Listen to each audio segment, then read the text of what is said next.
You are not here by accident.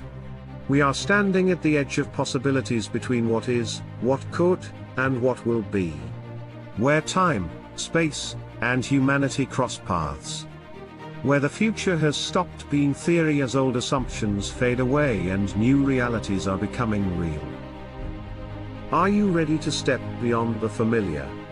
Look no further and enter the third horizon. Before we begin, every civilization eventually asks the same questions. Why we are here? What gives life meaning? What responsibility do we carry beyond ourselves? These questions are not abstract. They show how societies build, govern, and imagine the future. The spiritual dimension of human life is not about control. It is about orientation. It determines how we understand purpose, responsibility, and our place within something larger than ourselves. And yet, in a world moving faster than ever, that orientation is being tested. Today's episode examines how meaning is sustained and what happens when it is not. We are not here to argue belief. We are here to explore how meaning is carried forward.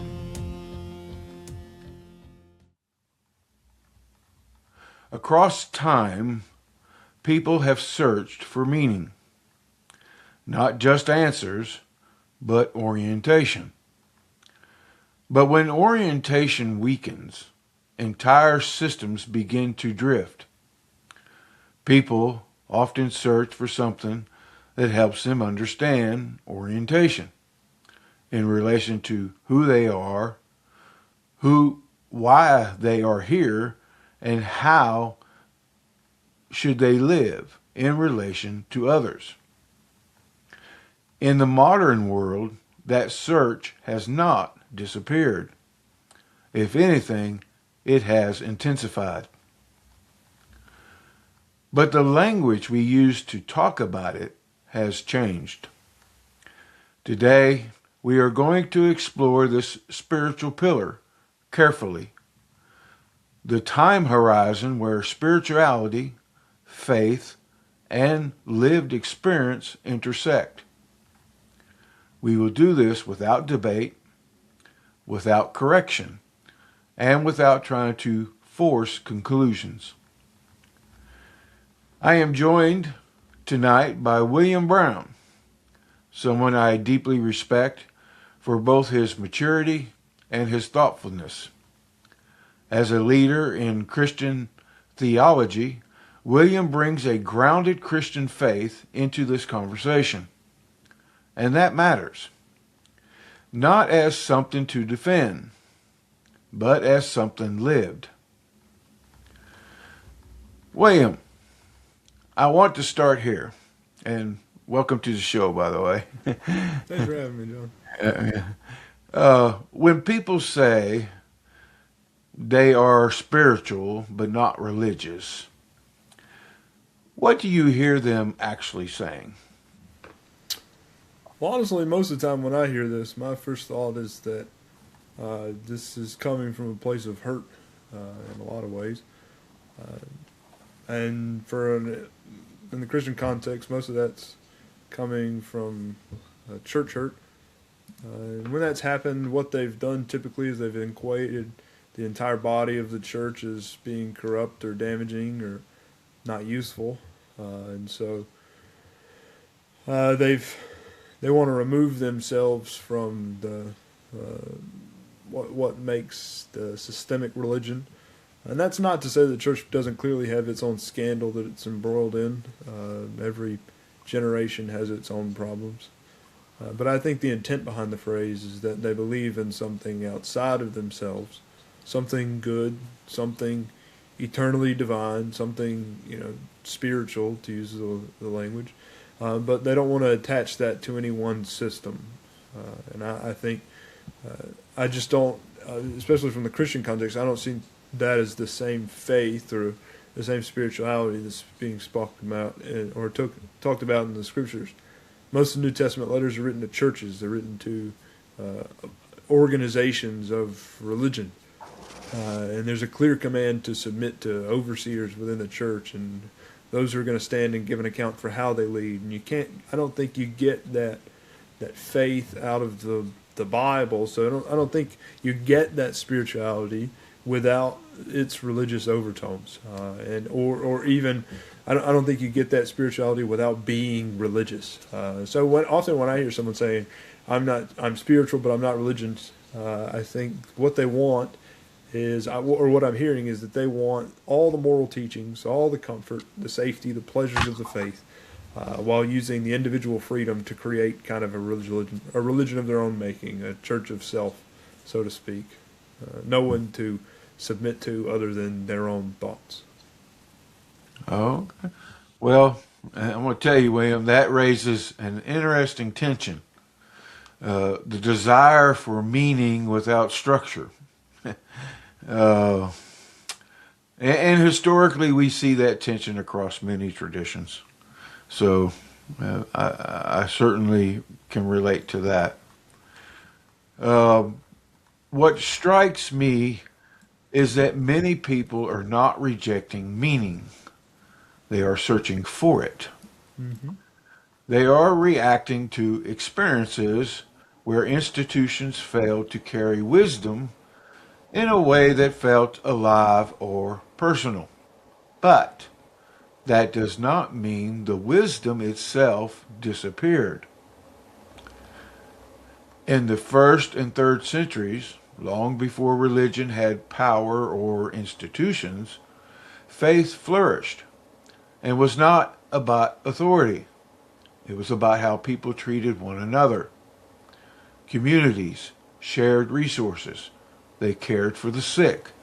They took responsibility for widows, orphans, and those on the margins. I'm sure you can relate to this because there's a story in the Bible about that. Oh, yeah. Yeah.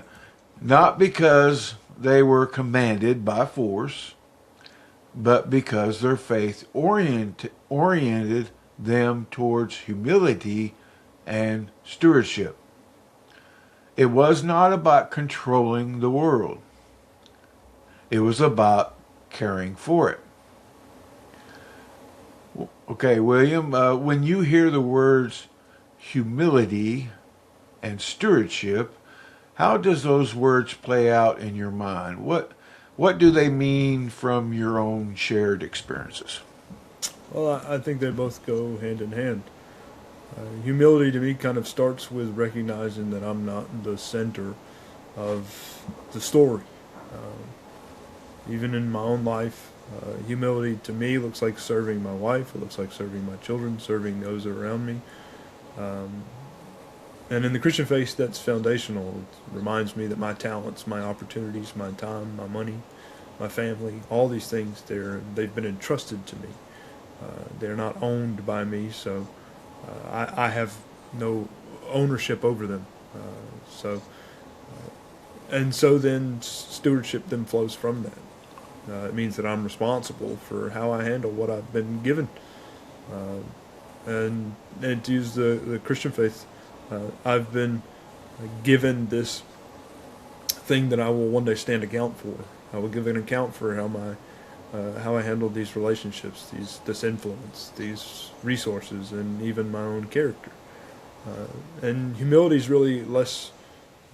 When our humility is less about our control and more about the responsibilities that we carry, it allows us to be people who listen more, who might be a bit less reactionary, or even be a bit more intentional with our actions and things.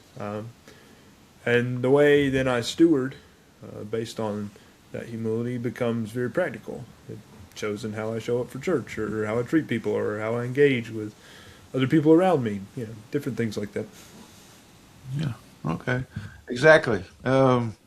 our show's core theme is around long-term thinking, which requires somebody to be intentional with their actions rather than reactive, which is what we often see in short-term thinking. Yeah, The I think our culture's very quick on the short term thinking now, and not so much on the long Exactly. term thinking. Yeah, We exactly. operate in 6 minute or 6 second clips, and our brains react in the exact same way. Exactly. Yep. Yes, that's one of the major points that I'm trying to bring out into my show, that people need to slow down and reflect, Oh yeah, because when we reflect, things do well, and when we just react to everything, they don't do as well. Um, the the Stoic philosophers did not believe they controlled the world. They believed they were responsible for how they showed up in it. hold on, son. I'm gonna give you that. I'm gonna give you this back. I know we talked about it's stoic. Stoic, okay. Start again. Well, I'm a country boy, I so know, I know, I know. stoic. They taught that wisdom begins with admitting there are things in life we do not control, and learning how to live with humility and responsibility rather than resistance was the path forward. Responsibilities for one's actions, stewardship of character rather than dominance over circumstance. The goal here was not power, it was alignment. Living in accordance with something larger than personal desire. Many indigenous cultures understood spirituality not as belief, but as relationship. Relationship to a higher power, land, community, and future generations. Decisions were not made only for the present, they were made with those who were not yet born in mind. This is not control. This is stewardship. We see from history that faith traditions, cultures, and spiritual philosophies more broadly, at their best, are not about control. They are about orientation. Whether in early spiritual communities, philosophical traditions, or cultures rooted in stewardship, the pattern is the same. Responsibility matters.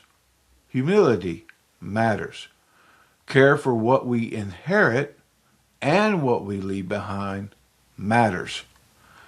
These were not abstract ideals. They shaped how people lived with one another.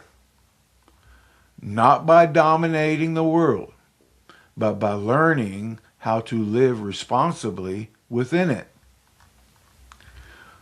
William, again, from your perspective, how does faith speak to responsibility rather than certainty? Well, I certainly think that faith, just because I would say that I have faith, it does not mean that I think that I have all the answers. I think it would not take much for you to determine that I very clearly do not have all the answers. But the faith is just it means that I trust the one who does. That I believe that God is sovereignly in charge of everything, and He does know everything with certainty, and that my faith is in the one who does hold that certainty. There are certain things I am called to. Janet said, Roman keeps barking. Within that faith. But the results of, you want me to start over, John? No, go ahead. But the results of said actions are they're not mine to dictate. It just teaches me how to live responsibly inside sort of there's that mystery, right, where we are trusting in something that has all the answers while we ourselves don't have the answers, and trying to live in the midst of that. And so we're commanded to live. The Bible tells us to love our neighbor as ourselves, and to pursue justice, and to forgive those around us, and to act with integrity, and to even be humble and embrace that humility, because the Lord has given us all these good things, and that they are His. He's granted us these things, and that we are to be good stewards over all of them. And so we're supposed to live in the midst of that mystery, not as a people who are certain of every single outcome of every single day, but because we have a God who's good and right and holy and just, and that He is the object of our faith, not the having the answers being the object of our faith. Because the Bible clearly leaves open a lot of things that it just doesn't answer.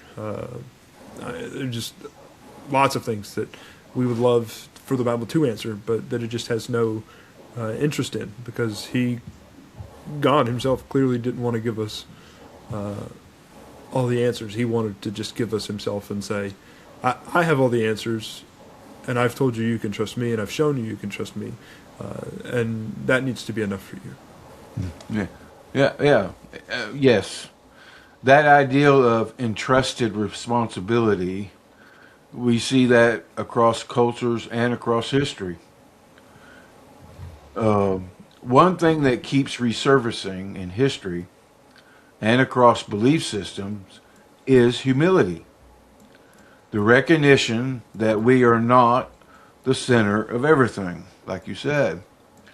Across many faith traditions and spiritual philosophies, humility shows up again and again in stories and teachings, and in the call to stewardship rather than dominance. In Christian language, that often appears through parables and teachings that emphasize care, responsibility, and humility over control. Not ownership of the world, but care for it. That ideal feels especially relevant today when so much of modern life encourages control, speed, and certainty.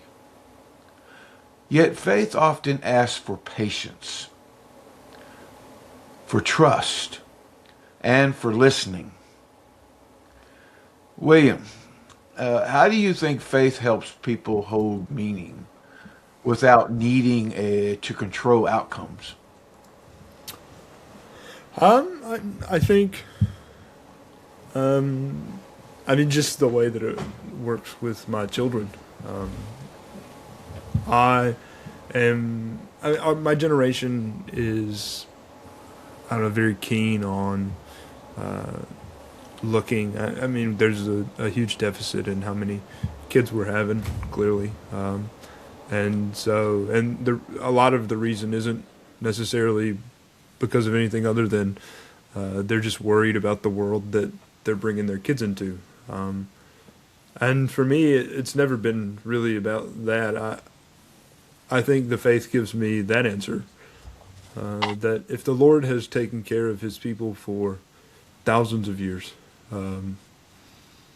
in some of the most horrific of times, then it doesn't matter what might happen in the next 2 decades, 3 decades, 4 decades, next century, that my children and my grandchildren will endure. I know that the Lord is good, He's faithful and right, and He is sovereignly in control of all things, and that He'll take care of them just as He has taken care of me. And if it really stems back to that stewardship and humility thing.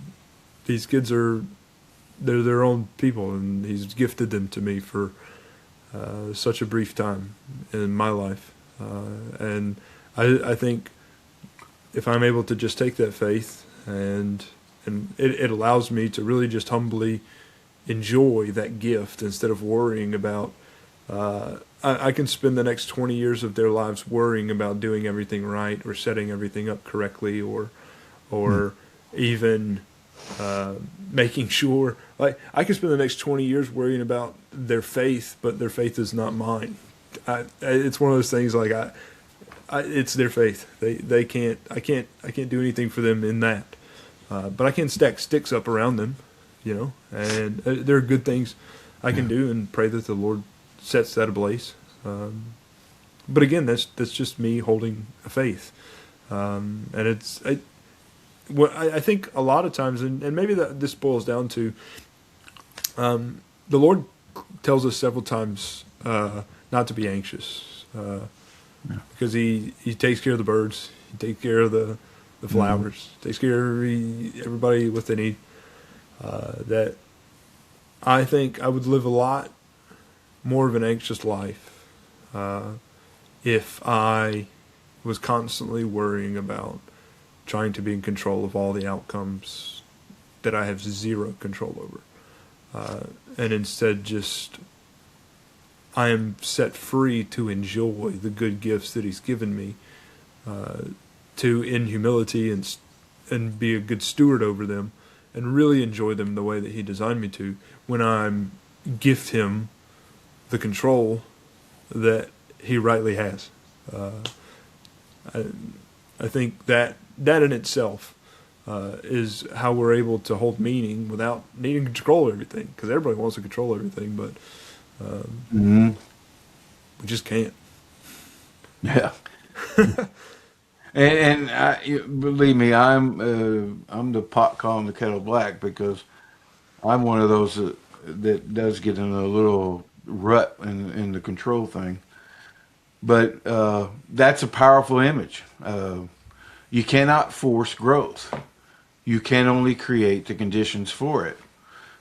You can you think about the way the farmers out in the Midwest want. I mean, they can sow the seed. They got all the right equipment. They pay handsome money for all the right equipment. They pay handsome money for all the right fertilizer. They pay handsome money for all the studies and the everything. But it's still up to if you don't get Mother rain, Nature whether or not if you don't get rain, you don't get rain. Yeah. And that there's a lot of faith in farming, believe it or yes. not. Yeah.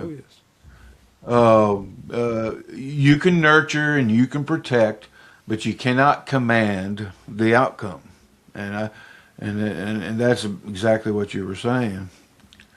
So what you are saying is that faith, at its healthiest, teaches stewardship rather than control. It teaches responsibility for the conditions, not ownership of the results. Now, a word from our sponsors. This episode of The Third Horizon is brought to you by Coin Toss Coffee, a brand built on passion, family, and the bold leap into possibility. Every blend is handcrafted from Kevin's own recipes, including their best-selling cowboy roast, bold, smooth, and unforgettable. And right now, listeners of The Third Horizon can enjoy 10% off their order at cointosscoffee.com using promo code Horizon10. That is cointosscoffee.com. Coin Toss Coffee. Take a chance on a better cup.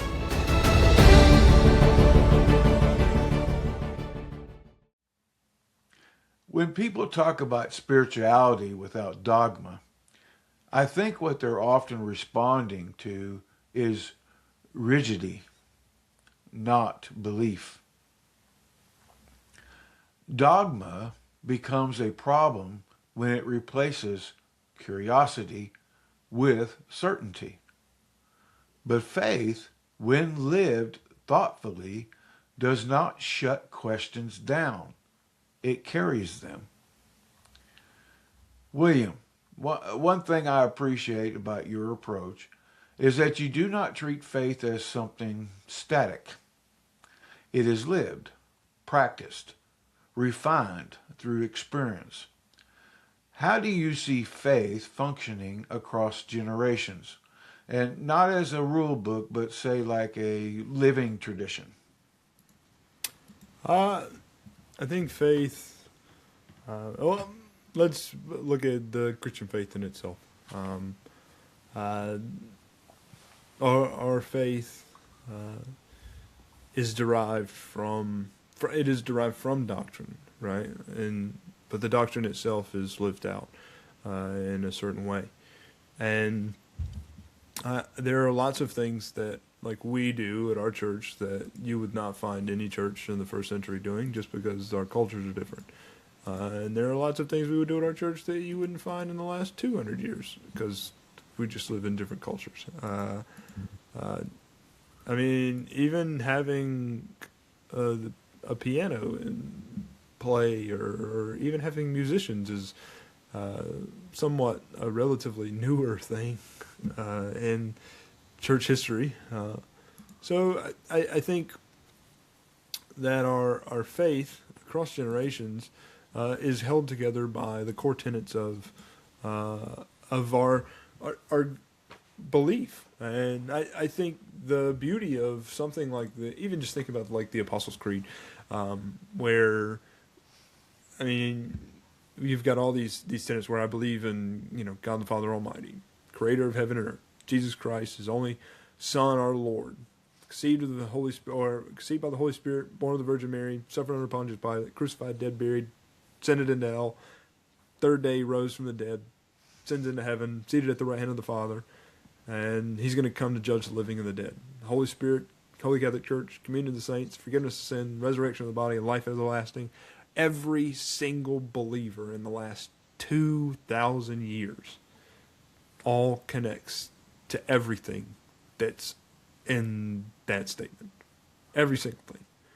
So they're like anchors then. They're fully an anchor.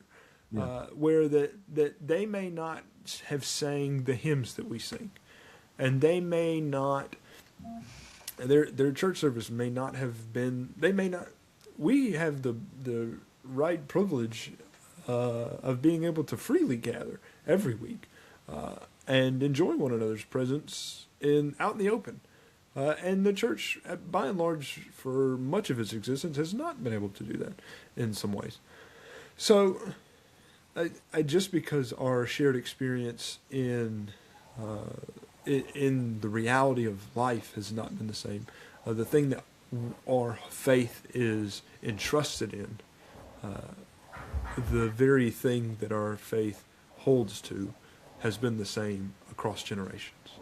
And that's the thing that will continue. There will be believers in 2,000 years, if the Lord tarries, who may not play piano, may not sing any of the hymns that we sing at our church, but they will hold to every single one of those tenets that is named in the Apostles' Creed, just as every believer who's lived since the first century has held to.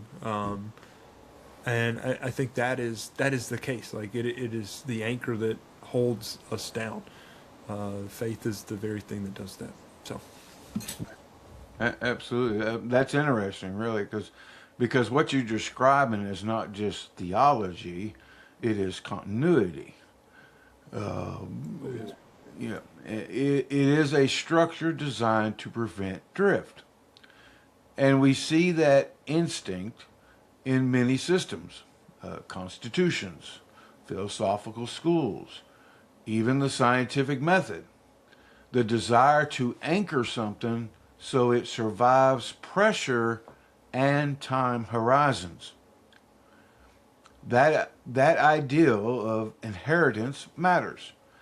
Not just what we believe, but what we pass on. Values, perspective, a sense of responsibility beyond ourselves. Those are things civilizations lose when they focus only on the immediate. And they are things faith traditions have quietly preserved for centuries. We do not often think of spirituality as a stabilizing force, but history suggests it often is. Not because it offers answers to everything, not because it is perfect, but because it reminds us that we are part of something larger. And now, another word for our sponsors. This episode of The Third Horizon is also brought to you by FCA, Fine Consulting Agency. If you need high-level policy analysis, structured research, or strategic writing tailored for government, space governance, or nonprofit sectors, FCA delivers clarity, organization, and deep insight. Learn more at fcaonline.info, that is fcaonline.info.